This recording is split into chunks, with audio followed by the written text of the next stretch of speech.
मी आज बाजारामध्ये गेले होते, तर बाजारामधनं काही हलवा मच्छी घेऊन आले. एकदम फ्रेश मच्छी आहे आणि असे छोटे छोटे पीस केलेले आहेत. आता त्याच्यामध्ये टाकण्यासाठी कोथिंबीर घेतलेली आहे, अद्रक घेतलेलं आहे, लसूण घेतलेलं आहे. तर याचं पेस्ट बनवून घेते मी. तर बघू शकता मी आता ही मच्छी स्वच्छ धुवून घेतलेली आहे. आता सर्वात पहिले ह्याला मीठ लावून घेते.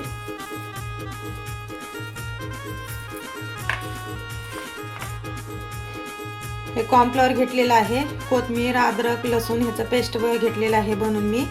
आणि हळद घेतलेली आहे 1 चमचा छोटा आणि 3 चमचे लाल तिखट. ह्याच्यामध्ये गरम मसाले पण आहेत, तर हे घेतलेलं आहे मी. तर सर्वात पहिले ह्या हळद लावून घेते.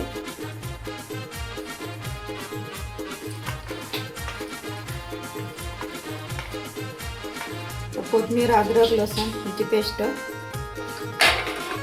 तर हे लाल तिखट आणि आता कॉर्नफ्लॉवर. तर बघू शकता सर्व मसाले लावून तयार आहे. आता मॅरिनेट होण्यासाठी एक 15 मिनिटं मी ह्याला ठेवणार आहे ताट झाकून. तर बघू शकता 15 मिनिटं झालेले आहेत. मी झाकण उघडते. मॅरिनेशन करण्यासाठी ठेवलं होतं मी. आणि इकडे पॅन ठेवलेला आहे, तेल पण गरम झालेलं आहे.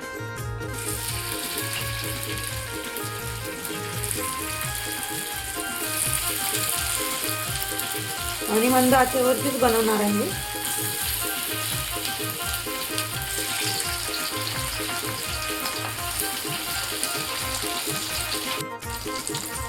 आता याला पलटी मारते बघा.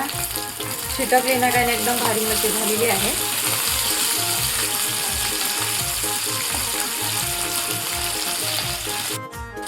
तर दोन्ही साईड मच्छी बनवून तयार आहे. एकदम कुरकुरीत झालेली आहे. तर मी काढून घेते. मच्छी फ्राय बनवून तयार आहे. तर बघू शकता मी असं बनवलेलं आहे. तोडून पण दाखवते तुम्हाला एक. तर एकदम क्रिस्पी क्रंची झालेली आहे मच्छी. तर तुम्ही पण असंच बनवा. चला भेटूया पुढच्या रेसिपीला.